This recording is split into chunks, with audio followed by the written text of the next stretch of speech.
Hi everyone, আজকেও চলে এলাম একটা পার্সেলের একটা ভিডিও নিয়ে। তার আগে বলি আমি নাইটি কেন পরে আছি। আসলে ঘরেই বসেছিলাম তো ভাবছিলাম ভিডিও করব, কিন্তু কি ভিডিও করব। তারপরে মনে পড়ছে আমি তো এই পার্সেলটা অর্ডার করেছিলাম কিছুদিন আগেই, তো চলে এসছে কালকে, কিন্তু আমি আজকে আনবক্সিং করছি। তো চলো দেখা যাক এর মধ্যে কি আছে। আর হ্যাঁ, কালকে আমি বাড়িতে ছিলাম না, তাই আমি এটা আনবক্সিং করতে পারিনি। আজকে আনবক্সিং করে তোমাদের দেখাচ্ছি।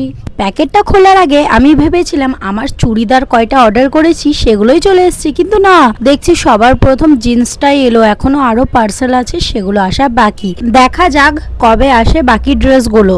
যবে আসবে তারপরে তোমাদের দেখাবো ড্রেসগুলো। তো যাই হোক, এবার জিন্সের ব্যাপারে কিছু বলি। জিন্সের প্যান্টটা আমার লাগে 32 সাইজ, কিন্তু আমি মিশোতে অর্ডার করেছিলাম 30 সাইজের, কিন্তু তাও আমার হয়নি, অনেকটাই ঢলঢলে হচ্ছিল।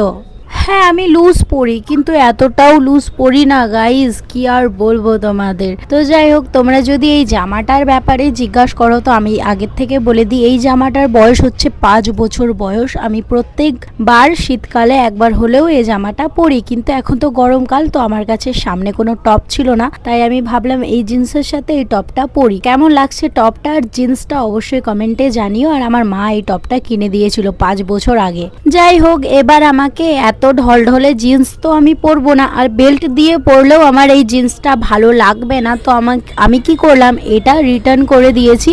আসবে এবার 28 সাইজের, তখন তোমাদেরকে আবার দেখাবো জিন্সটা কেমন কি এসছে। এই জিন্সটা কোয়ালিটি ঠিকই ছিল, 372 টাকা দাম নিয়েছিল এই জিন্সের প্যান্টটা। ঘরে বসে বসে ভাবছিলাম কি ভিডিও করব, তো ভাবছি এই জিন্সের প্যান্টটা যখন পরলাম তাহলে একটা রিলস বানিয়ে নিই। তো আমি একটা রিলস বানিয়ে নিয়েছিলাম, সেটা আমি অলরেডি ইনস্টাগ্রামে আপলোড করে দিয়েছি। তোমরা যারা যারা দেখোনি তারা দেখে নিও। তারপরে একটুখানি আবির পরে পদ্মার সাথে একটু কমেডি ভিডিও শুট করছিলাম। কারা কারা দেখলে ইউটিউবে ভিডিওটা